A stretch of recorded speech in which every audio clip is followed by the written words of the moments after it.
Alors dans cette vidéo, on va s'intéresser à quelque chose de vraiment fondamental en astronomie, qui est la loi universelle de la gravitation.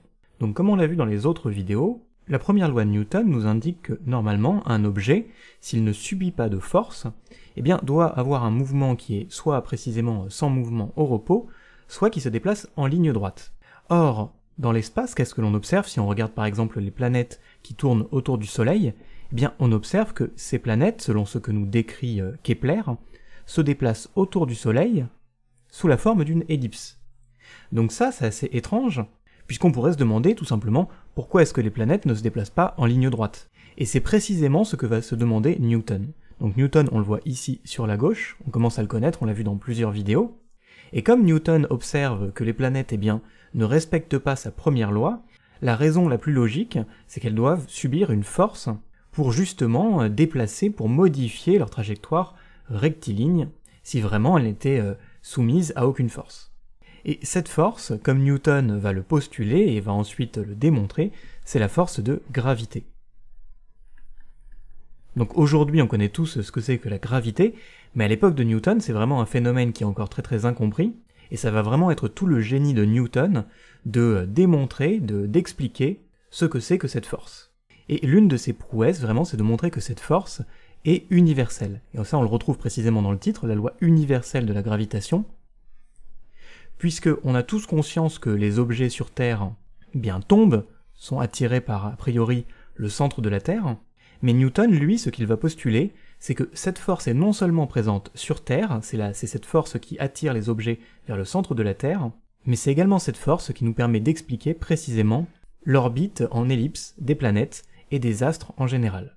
Et vraiment j'insiste parce que à mon sens c'est vraiment incroyable, à l'époque de Newton, de se dire que ce qui fait tomber par exemple simplement une pomme d'un pommier, qui l'attire vers la Terre, eh bien c'est la même force qui fait orbiter la Lune autour de la Terre.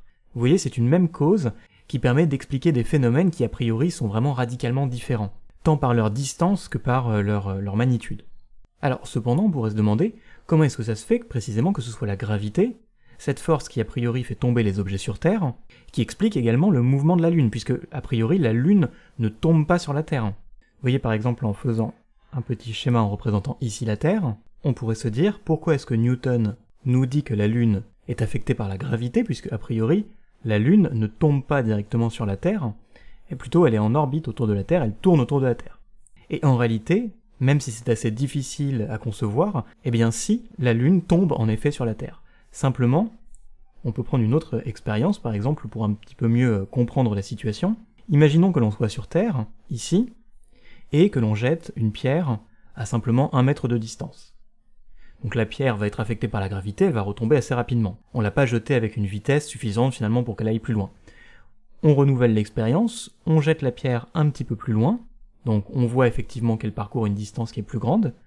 On renouvelle encore une fois l'expérience, avec une vitesse qui est encore plus importante, et vous commencez à comprendre le principe.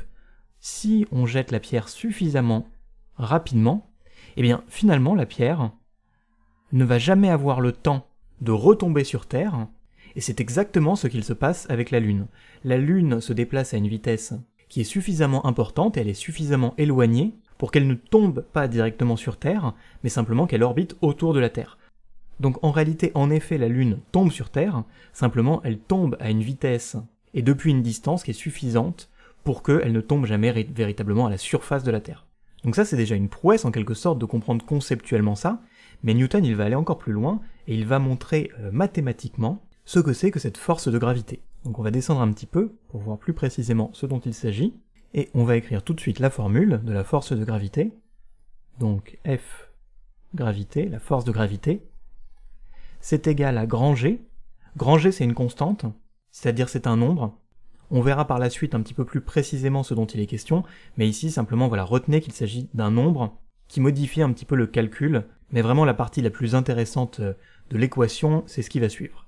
Donc c'est grand G, qui est multiplié par la masse d'un objet, multiplié par la masse d'un autre objet, puisque la gravité affecte toujours 2 corps, et qui est divisé par le rayon au carré.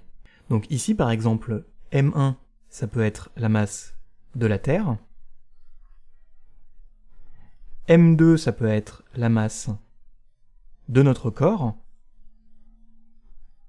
Et le rayon au carré, c'est la distance entre la Terre et notre corps. Et ça, ce rayon au carré, c'est très très important, puisque ça permet de montrer que cette force de gravité est inversement proportionnelle au carré de la distance. Donc, qu'est-ce que ça veut dire dans un langage un petit peu plus clair? Ça veut dire qu'à mesure que l'on s'éloigne, eh bien la force de gravité diminue vraiment exponentiellement. Vous voyez par exemple ici, si on est au Soleil, eh bien la force de gravité, elle va affecter les corps dans toutes les directions, mais simplement précisément comme c'est dans toutes les directions, eh bien on voit que chaque carré sur lequel s'exerce cette force, à mesure que l'on s'éloigne, forcément, la force affecte une distance qui est bien plus grande, et donc nécessairement pour chaque unité de surface qu'elle couvre, nécessairement, eh bien elle va être beaucoup moins puissante. Et ça, ce phénomène, cette relation inversement proportionnelle au carré de la distance, on le retrouve vraiment dans beaucoup de choses, beaucoup de phénomènes physiques. Et ce qui est vraiment intéressant, c'est que l'on retrouve encore une fois le fait que cette loi, c'est la loi universelle de la gravitation, et donc on l'observe à la fois par exemple entre la Terre et notre corps, mais on l'observe également entre la Terre et la Lune.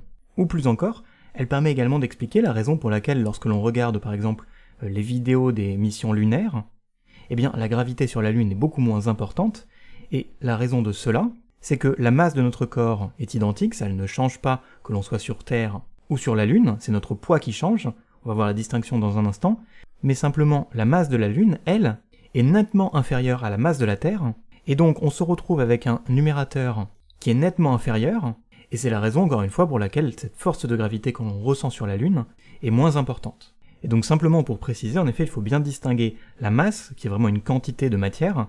Si ça vous intéresse, j'ai fait une vidéo à ce sujet pour distinguer vraiment la masse du poids. Et puis le poids, lui, qui correspond à une force. Et donc une force, comme on l'a vu dans la seconde loi de Newton, c'est à la fois la masse multipliée par l'accélération. Donc ça dépend de notre masse, de notre quantité de matière, et de l'accélération, ici en l'occurrence l'accélération que la planète, ou le satellite ou quoi que ce soit, produit sur nous-mêmes. Et donc dernièrement, ce que l'on peut faire, c'est vérifier que cette loi universelle de la gravitation prédit correctement l'accélération que doit avoir par exemple la Lune, et si c'est le cas, en théorie, comme la Lune se situe à une distance qui est à peu près égale à 60 rayons de la Terre, donc rayons terrestres, eh bien ça signifie que l'accélération que la Terre produit sur la Lune doit être égale à 1 divisé par 60 au carré.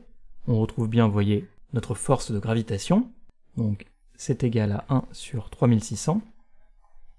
Et comme l'accélération sur Terre est égale à 9,8 mètres par seconde au carré, si on divise cette valeur par 3600, ça nous donne à la calculatrice 9,8 divisé par 3600, ce qui fait à peu près 0,00272 mètres par seconde au carré. Et en effet, de manière expérimentale, c'est la vitesse à laquelle la Lune chute sur Terre. Alors comme on a vu, c'est une chute qui est un petit peu particulière, mais simplement c'est véritablement en effet l'accélération que la Lune ressent due à la force de gravitation. Donc voilà, on en a terminé avec cette loi universelle de la gravitation, j'espère que ça aura pu vous intéresser. Si c'est le cas, n'hésitez pas à laisser un j'aime et à vous abonner, et puis on se voit dans une prochaine vidéo.